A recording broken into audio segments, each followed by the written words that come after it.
En el video anterior, sobre las 7 llaves para descifrar el Apocalipsis, mencionaba que la cuarta, la quinta y la sexta llaves son parte de un grupo de tipologías proféticas. Estas tipologías proféticas se refieren a la interpretación de ciertos símbolos, personajes o acciones, que actúan como prefiguraciones, es decir, sirven de ejemplos de verdades o enseñanzas espirituales más profundas o de acontecimientos futuros más trascendentes. Estas prefiguraciones casi siempre son del Antiguo Testamento y encuentran su cumplimiento en el Nuevo Testamento, principalmente en la vida y obra de Jesucristo, abarcando su primera venida, su ministerio sacerdotal y su segunda venida. En teología estos elementos prefigurativos se denominan tipos porque es un vocablo griego que significa ejemplo, modelo, sombra o maqueta, y su realización o cumplimiento se conoce como antitipo. Los tipos suelen ser literales y los antitipos suelen ser simbólicos. En vídeos anteriores ya he hablado de símbolos y de historias paralelas y en este vídeo nos vamos a concentrar en los patrones proféticos y vamos a ver un ejemplo bien claro que tal vez hayas oído mencionar, los 3 Elías. Pero quédate hasta el final porque veremos un segundo ejemplo que seguro te va a sorprender. Comenzamos. Lo primero que quiero hacer es explicarte cómo funcionan los patrones proféticos. El estudio de patrones bíblicos es un aspecto fundamental en la teología y la exégesis bíblica. Muchos teólogos y estudiosos han descubierto patrones recurrentes en las Escrituras. Estamos hablando de una profecía encadenada a varias historias de la Biblia a través de un patrón.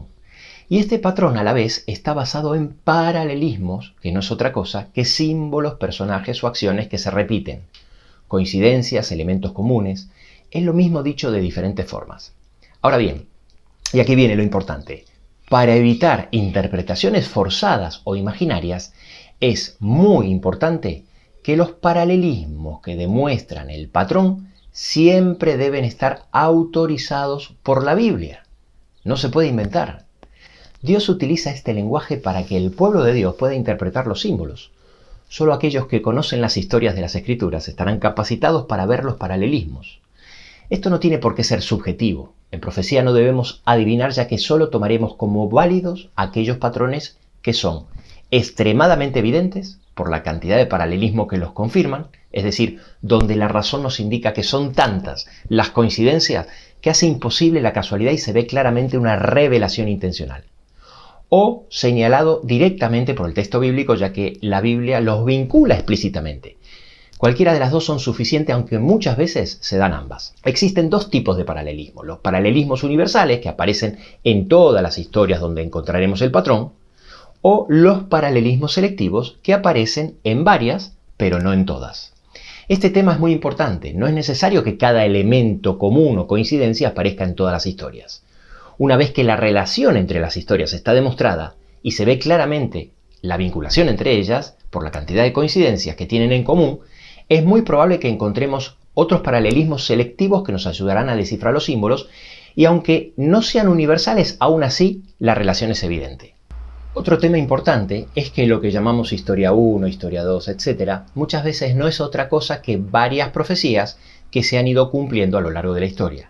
De esta forma Dios utiliza una misma historia o un mismo patrón para profetizar varios eventos.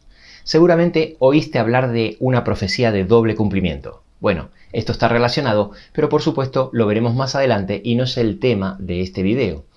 Pero no quería dejar de mencionarlo. Lo importante, tal como dijimos anteriormente, es que los paralelismos que demuestran el patrón siempre deben estar autorizados por la Biblia. Muchas veces se utilizó esta herramienta o llave de patrones proféticos para llegar a conclusiones erróneas. Sistemas teológicos enteros se han desvirtuado de la sana doctrina por no respetar este principio. Pero pasemos de la teoría a la práctica y veamos un ejemplo que nos ayudará a entender fácilmente lo que venimos explicando y vas a ver qué interesante. Seguramente habrás escuchado hablar de los 3 Elías. Empecemos por la primera historia, la del profeta Elías. Un profeta que vivió en el siglo IX a.C. y su vida y obra es narrada principalmente entre Primera de Reyes capítulo 17 y Segunda de Reyes capítulo 2. Elías era un profeta que vivió en la época del rey Acab. el cual estaba casado con una mujer llamada Jezabel. Jezabel era una madre que fornicaba y era hechicera, tal como la describe Segunda de Reyes 9:22, donde habla de las fornicaciones de Jezabel, tu madre, y sus muchas hechicerías. ¿Por qué la Biblia dice que Jezabel fornicaba? Porque era la cabeza de un sistema de adoración falsa. En Primera de Reyes nos dice que los 450 profetas de Baal y los 400 profetas de Acera comían de la mesa de Jezabel. Y tú te estarás preguntando, ¿qué tiene que ver ser idólatra con fornicaria? Bueno, en la Biblia mucho, porque para Dios la idolatría es fornicación. En la simbología bíblica, la iglesia verdadera es la mujer y Jesús el esposo. Y cuando se adora a otros dioses, es equivalente a fornicar. Por eso son muchos los textos que relacionan la idolatría con la fornicación. En Oseas 4:12, hablando sobre el pueblo que le consulta a su ídolo de madera, dice, porque espíritu de fornicaciones lo hizo errar y dejaron a su Dios para fornicar. Como en Hechos 15:20, donde exhorta a que se abstengan de las contaminaciones de los ídolos, de fornicación, etc.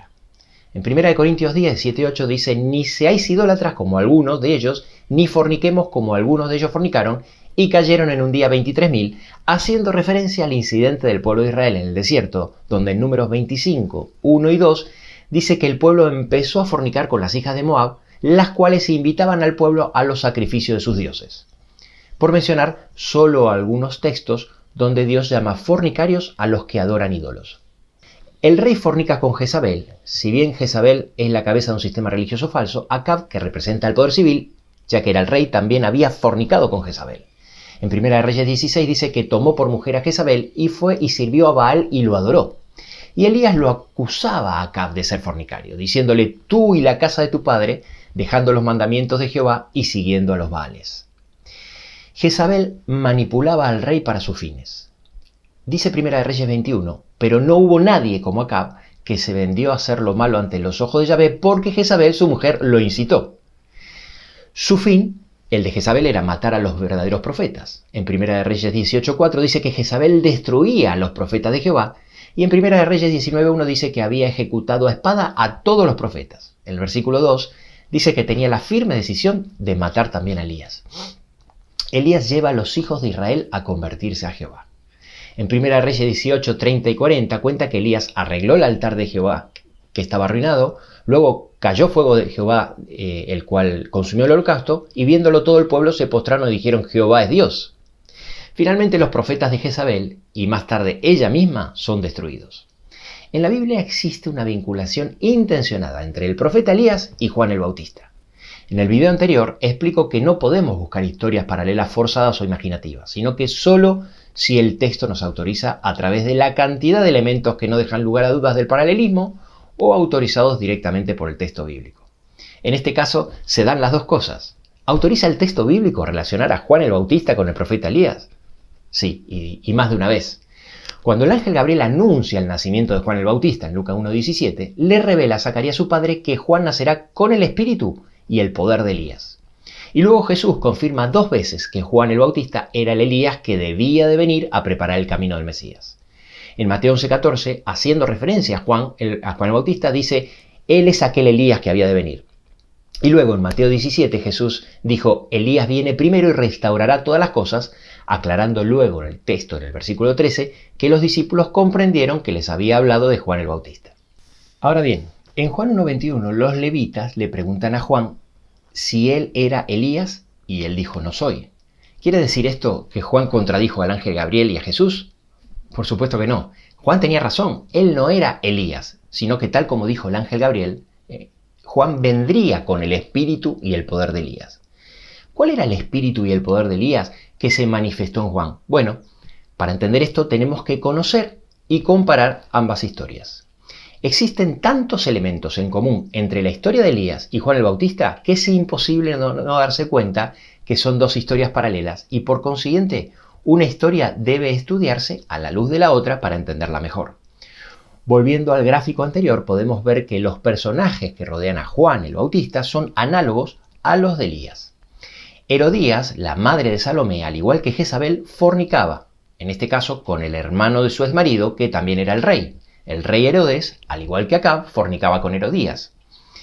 Mateo 14, 3, 4 dice que Herodes había enviado y prendido a Juan por causa de Herodías, mujer de Felipe, su hermano, porque se había casado con ella. Al igual que Elías acusaba al rey Acab, Juan el Bautista acusa al rey Herodes de su fornicación. Le decía: no te es lícito tener la mujer de tu hermano. Y entonces Herodes, al ser reprendido por Juan el Bautista sobre su matrimonio ilícito con Herodías, encerró a Juan en la cárcel. Al igual que Jezabel, Herodías manipulaba al rey para sus fines. En Marcos 6 dice: aunque Herodes temía a Juan sabiendo que era varón justo y santo, y oyéndole, se quedaba muy perplejo porque le escuchaba de buena gana. Y el rey se entristeció mucho, pero a causa del juramento al final tuvo que ceder a los deseos de Herodías de matar a Juan el Bautista, aunque él no quisiera, ya que ese era el objetivo final de Herodías. El fin de Herodías era matar al profeta Juan el Bautista. Cuando Herodes le dijo a Salomé que pidiera lo que quisiera hasta la mitad de su reino, ella preguntó a su madre qué deseó pedirle, y en Marcos 6:24 dice que su madre le dijo la cabeza de Juan el Bautista. Juan el Bautista, al igual que Elías, lleva a los hijos de Israel a convertirse a Jehová. En Lucas 1, 16 y 17, hablando de Juan el Bautista, dice que hará que muchos de los hijos de Israel se conviertan al Señor Dios de ellos, para que, entre otras cosas, preparara al Señor un buen pueblo bien dispuesto. Hasta aquí tenemos claramente dos historias paralelas, donde no solo las palabras del ángel Gabriel y de Jesús nos autorizan a vincularlas, sino que son tantos los elementos en común que es imposible no ver el paralelismo. Y aún hay más que veremos más adelante. Lo curioso es que así como el ángel Gabriel le profetizó a Zacarías que su hijo sería un segundo Elías, que iría delante de él con el espíritu y el poder de Elías para preparar al Señor un pueblo bien dispuesto, de la misma forma el profeta Malaquías profetiza en el capítulo 4 que viene el día ardiente como un horno, y todos los soberbios, y vuelve a recalcar, todos los que hacen maldad serán estopa, refiriéndose a la segunda venida de Cristo. Y luego en el versículo 5 dice: he aquí yo os envío al profeta Elías antes que venga el día de Jehová grande y terrible. La pregunta es, además de que la Biblia nos autoriza a relacionar los tres textos, ¿encontramos en las profecías del Apocalipsis los suficientes paralelismos en común para afianzar esta vinculación? Acompáñame a comprobarlo y no solo te vas a sorprender, sino que también vamos a descubrir juntos que este nuevo paralelismo ya se convierte en un patrón que nos ayudará a entender mejor los textos de Apocalipsis porque guardan relación con los textos de Elías. Hay una gran ramera, madre de otras rameras. En Apocalipsis 17 vamos a encontrar que, al igual que en la historia de Elías, hay una gran ramera y un misterio alrededor de ella que este patrón sin duda nos va a ayudar a resolver. Es llamada Babilonia y también la grande porque es la madre de otras rameras, es decir, está la ramera madre y las rameras hijas. Los reyes de la tierra fornican con la gran ramera de la misma forma que Jezabel fornicaba con Acab de forma espiritual al practicar idolatría, y Herodías fornicaba con Herodes de forma literal. En el mismo capítulo 17 de Apocalipsis nos dice que los reyes de la tierra también fornicaban con esta mujer ramera. Manipulaba al poder civil para sus fines. Esta mujer también manipula el poder civil. Por eso en Apocalipsis 17:3 a la mujer se la describe sentada sobre la bestia. Siempre el que se sienta sobre la bestia es el que dirige. Mataba a los verdaderos profetas e hijos de Dios. Y qué casualidad que su objetivo es exactamente el mismo que tenía Jezabel y Herodías. En Apocalipsis 17:6 se nos dice que estaba ebria de la sangre de los santos y de la sangre de los mártires de Jesús. Y en Apocalipsis 18:24 se nos dice que en ella se halló la sangre de los profetas y de los santos. Finalmente, aquellos que tengan el espíritu de Elías en el día grande y terrible antes de la segunda venida de Cristo, también llevan a los hijos de Dios a convertirse a Jehová. Tal como dice la profecía de Malaquías 4, he aquí yo os envío al profeta Elías antes que venga el día de Yahvé, y él hará volver el corazón de los padres hacia los hijos y el corazón de los hijos hacia los padres, no sea que yo venga y golpee la tierra con maldición. Si en este punto se hace evidente el patrón, espérate porque las similitudes no terminan ahí. Hay muchas más que no dejan lugar a dudas de estos paralelismos. Ahora que hemos visto suficiente evidencia que no deja lugar a dudas de la vinculación entre estas historias, vamos a repasar algunos paralelismos selectivos, es decir, entre el Apocalipsis y el profeta Elías, que sin duda seguirán arrojando luz a los símbolos proféticos. En 2 de Reyes 9:22 dice que Jezabel realizaba muchas hechicerías. Lo mismo que dice de la Babilonia, que como ya hemos visto anteriormente, es la gran ramera donde la acusa en Apocalipsis 18:23 de que por su hechicería fueron engañados todas las naciones. Fíjate qué curioso, hasta las dos mueren exactamente de la misma forma. En 2 de Reyes 9:36 dice que comerán los perros las carnes de Jezabel. Y en Apocalipsis 17:16 dice que aborrecerán a la ramera y devorarán sus carnes. Es alimentada, al igual que Elías. En 1 de Reyes 17:4 al 6 dice que Elías fue alimentado por Dios de forma milagrosa durante todo el tiempo que duró la sequía. ¿Cuánto tiempo fue eso? Bueno, Santiago 5:17 no deja duda, fue exactamente durante 3 años y 6 meses. En Apocalipsis 12:14 dice que la mujer que representa a la iglesia fiel fue sustentada por el mismo periodo, tiempos, tiempo y medio tiempo, que en profecía equivale a 3 años y medio. Así que, si queremos saber el significado de los símbolos, los números y periodos de tiempo en el Apocalipsis, una herramienta imprescindible es estudiarlo a la luz de los patrones tan evidentes. Si por ejemplo queremos saber a qué grupo representan los enigmáticos 7.000 hombres mencionados en Apocalipsis 11:13, ¿no deberíamos analizarlo a la luz de lo que ocurre con los 7.000 hombres de la historia de Elías en 1 de Reyes 19:18, ya que se encuentra dentro del mismo patrón? Pero sigamos profundizando un poco más sobre esta llave. Una vez que la Biblia nos autoriza a reconocer un patrón, es muy probable que haya otras historias que confirmen aún más el mismo patrón que venimos estudiando. La primera pregunta que nos hacemos es: ¿existe en la Biblia otra mujer ramera y adúltera literal o simbólica que haya intentado matar a un profeta? No tenemos que pensar mucho. Enseguida nos salta a la mente el Sanedrín contra Jesús. Repasemos rápidamente los paralelismos y verás que encajan tan bien que es imposible que sea una coincidencia. Ezequiel capítulo 16 es otro lugar en la Biblia donde demuestra que para Dios la idolatría es fornicación. De hecho, todo el capítulo 16 es una alegoría donde Jesús es el marido de su iglesia y la iglesia es la esposa, la cual, rechazando al marido, en el versículo 32 dice como mujer adúltera que en lugar de su marido recibe ajenos. Ese rechazo al novio, 2 versículos antes, lo describe como una obra de una ramera desvergonzada. Y a nadie le encaja mejor estas descripciones. Nadie rechazó al novio con mayor vehemencia que el Sanedrín. Ellos estaban orgullosos por ser los hijos de Abraham. Cuán bien encaja el versículo 15 al decir: confiaste en tu hermosura y te prostituiste a causa de tu renombre. Por cierto, en el mismo capítulo llama a la adúltera madre y habla de sus hijas. Acá te dejo algunos versículos. Manteniendo el mismo patrón de las otras historias paralelas, así como Jezabel fornicó con el rey Acab, Herodías con el rey Herodes, el Sanedrín fornicó con el rey César, al decir en Juan 19:15, los principales sacerdotes: no tenemos más rey que César, rechazando a Cristo como verdadero rey. De la misma forma, en el tiempo del fin, los reyes de la tierra fornicarán con la gran ramera. El fin, el objetivo de la ramera siempre es matar a los profetas de Dios y a sus seguidores, tal como hemos visto que hicieron Jezabel y Herodías. Y exactamente lo mismo que quería hacer el Sanedrín con Jesús, ya que, como dice Juan 11:50, habían acordado matarle. Y así ocurrirá en el tiempo del fin, donde la ramera estará ebria de la sangre de los seguidores de Jesús. Para conseguir este fin, la ramera debía dirigir o manipular al poder civil. Recuerda que Acab respetaba y escuchaba a Elías, que Herodes temía a Juan el Bautista y Pilato no quería matar a Jesús. Por eso, así como Jezabel y Herodías tuvieron que dirigir y manipular a los reyes para seguir sus objetivos, el Sanedrín también manipuló al poder civil, en este caso Pilato. En Juan 19:12 al 16 dice que Pilato procuraba soltarle, pero los judíos daban voces diciendo: si a este sueltas, eres amigo del César. Fue tanta la presión que finalmente Pilato cedió y lo entregó a ellos para que fuese crucificado. Así ocurrirá en el tiempo del fin. La mujer ramera, manipulará a los reyes de la tierra porque, como dice en Apocalipsis 17:18, reina sobre ellos.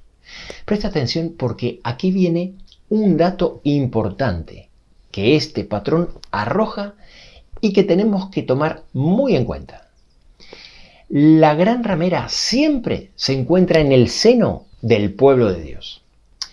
Es que Jezabel y Acab eran reyes del pueblo de Israel. No sé si sabías, pero Herodías y Herodes también eran, técnica y religiosamente hablando, considerados judíos debido a la conversión de sus ancestros al judaísmo. Y así lo proclama Herodes. Si no fuese así, la acusación de Juan el Bautista no tendría sentido, ya que su matrimonio era ilícito según la ley judía. Así que ellos eran reyes judíos, aunque al servicio de Roma. El Sanedrín era la máxima autoridad judía. Pregunto, ¿será la gran ramera de Apocalipsis una autoridad que surja del seno del pueblo de Dios? Y el segundo punto importante que arroja este patrón que te afecta directamente a ti es que la gran ramera siempre tiene gran influencia sobre el pueblo de Dios y los incita a pecar. De la misma forma que Jezabel seducía a los siervos de Dios a fornicar y Herodías instigó a su hija Salomé a pedir la cabeza de Juan, así también el Sanedrín incitó a la multitud a pedir la muerte de Jesús. En Mateo 27:20 nos dice que los principales sacerdotes y los ancianos persuadieron a la multitud de que Jesús fuese muerto. Y de la misma forma que Apocalipsis 14:8 dice que la gran ramera Babilonia hacía beber a todas las naciones del vino de la ira de su fornicación. Al principio de este video te decía que las historias vinculadas que conforman el patrón profético muchas veces son también profecías y que de esta forma Dios utiliza una misma historia o un mismo patrón para profetizar varios eventos. Esto es una genialidad de parte de Dios, ya que una misma profecía puede tener más de un cumplimiento, siendo el mismo texto una guía para los hijos de Dios en diferentes momentos de la historia. Y por otro lado, el saber que el patrón se cumplió en profecías anteriores nos da la certeza que también se cumplirá en la del tiempo del fin. No es el objetivo de este video develar la identidad de todos los personajes que aparecen en el Apocalipsis. La gran ramera o el falso profeta, quiénes son los hijos de la ramera o quién representa el poder civil presente en todo el patrón. Desenmascarar las verdaderas identidades que estas tipologías proféticas revelan es algo muy delicado que requeriría una serie completa de videos para que los podamos ir descubriendo juntos paso a paso a su debido tiempo. El objetivo de este video es mostrarte la llave de los patrones proféticos que se encuentran en la Biblia para resolver estos tipos de enigmas. Pero si por casualidad quieres adelantar estudiando este tema por tu cuenta, me gustaría mencionarte a grandes rasgos un resumen de lo que el patrón nos indica. Y es que en el tiempo del fin, el pueblo de Dios será dividido en dos partes bien diferenciadas. Un grupo pequeño que se mantiene fiel a Dios y el resto, la gran mayoría, engañados por la gran ramera. Son los embriagados con el vino de su fornicación. El pequeño grupo señala el pecado del otro grupo y la gran mayoría se enemistará con el grupo pequeño que señala su pecado y finalmente lo perseguirán. Si te fijas bien, el patrón parece indicar que en los hijos de Dios habrá dos grupos, no todos correrán la misma suerte. Algunos, como Elías, no morirán y verán la segunda venida de Cristo sin conocer la muerte, ya que Elías, tal como dice en 2 Reyes 2:11, fue trasladado al cielo en un torbellino, y otro grupo, como Juan el Bautista o Jesús, sí morirán, pero luego resucitarán. Tal vez por esto en Apocalipsis 11 aparecen dos intrigantes personajes llamados los dos testigos. Cuando los describe en Apocalipsis 11:6, a uno los describe como aquel que puede cerrar el cielo a fin de que no llueva en los días de su profecía, una característica que solo coincide con Elías. Y el otro lo describe como alguien que tiene poder sobre las aguas para convertirlas en sangre y para herir la tierra con toda plaga, una característica que solo coincide con Moisés, quien murió justo antes de entrar a la tierra prometida. En 2 Reyes 1:8 nos cuenta que Elías vestía ropas de pelo y ceñía su lomo con un cinturón de cuero. Y Mateo 3:4 nos confirma que Juan el Bautista también vestía con pelo de camello y tenía un cinto de cuero. Y en 1 Reyes 17:1 nos dice que Elías profetizó que no habrá rocío ni lluvia en esos años, los cuales Santiago 5, como hemos visto, confirma que eran 3 años y medio. Volviendo al capítulo 11 de Apocalipsis, donde habla de los dos testigos, en el versículo 3 dice que profetizarán por 1260 días vestidos de cilicio.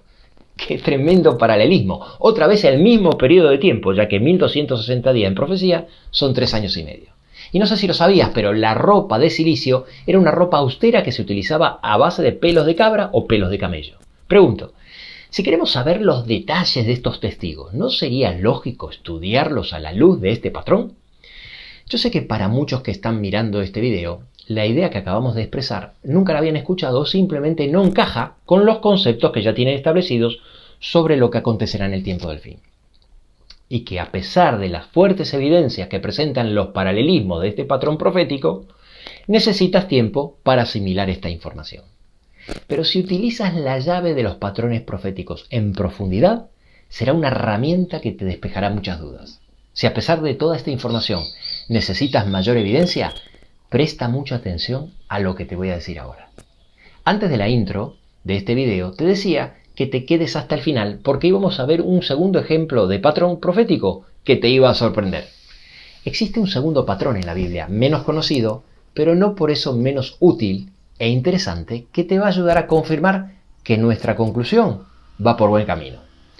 A lo largo de la Biblia, cada vez que el pueblo de Dios se divide para enemistarse uno con el otro, se observa siempre el mismo sorprendente patrón. En primer lugar, como el patrón quiere dejar bien en claro que estamos hablando del pueblo de Dios, siempre está representado por el número 12. Y al separarse, siempre de un lado quedan 2 y del otro 10. Y son los 10 los que se enemistan o se vuelven hostiles contra los 2. Veamos algunos ejemplos. Los 12 discípulos. En el Evangelio hay un hecho donde los discípulos forman dos grupos y uno se enemista con el otro. El hecho es narrado en Mateo 20. La madre de los hijos de Zebedeo le pide a Jesús sentar a sus hijos Santiago y Juan, uno a la derecha y el otro a la izquierda. Y en Mateo 20:24 dice que cuando los 10 oyeron esto, se enojaron contra los dos hermanos. Las 12 tribus de Israel. Cuando Salomón terminó su reinado, el reino se dividió en dos. El reino del norte, gobernado por Jeroboam, con las 10 tribus de Israel, donde se estableció un culto diferente al que Jehová había mandado, y el reino del sur, gobernado por su hijo Roboam, con las tribus de Judá y Benjamín, donde se mantuvo el culto verdadero, ya que allí estaba el templo de Jerusalén. Los 2 espías que envió Moisés a reconocer la tierra de Canaán. A pesar de ver grandes ciudades fortificadas y hombres de gran estatura, Josué y Caleb decidieron confiar en Dios y conquistar la ciudad, pero los otros 10 espías no quisieron y se opusieron al consejo de Josué y Caleb hasta el punto de querer apedrearlos junto con toda la multitud. José y sus hermanos, los 12 hijos de Jacob, de donde salen las tribus de Israel, pero claramente hay una distinción entre los 10 que traicionaron a José por un lado y José y luego Benjamín, el menor, que nunca llegó a participar de esa traición y que fue muy unido a José ya que ambos venían de la misma madre Raquel. ¿Tú crees que todo esto puede ser casualidad? No es casualidad que cuando Abraham negoció con el ángel la destrucción de Sodoma, en la negociación vaya bajando el número hasta quedarse en el número 10, donde finalmente el ángel le dice, por amor a los 10 no la destruiré. No es casualidad que en la parábola de Lucas 19 Jesús hable de 10 minas entregadas a 10 siervos, y no es casualidad que en la parábola de Mateo 25 Jesús hable de 10 vírgenes. Los 2 representan a los que hacen la voluntad de Dios y los 10 representan a los que se separan de su voluntad y a ellos va dirigido el llamado de Dios. Representan a los que tienen que volver al redil. Seguramente estos patrones te ayudarán a entender un poco mejor la naturaleza de los 2 testigos, la gran ramera, la hija de la ramera, los reyes de la tierra, etc. Pero esto, tal como dije antes, será parte de un estudio más profundo. Más adelante. En este video solo te comparto la llave de los patrones proféticos para que puedas ver el potencial de esta llave como herramienta imprescindible en tus estudios de profecía. Espero de todo corazón realmente que este video te haya ayudado a darte cuenta que analizar los símbolos y las profecías de Apocalipsis sin utilizar la llave de los patrones proféticos es una gran limitación que te hará prácticamente imposible ver el panorama completo y resolver el misterio. Nos vemos en el próximo video.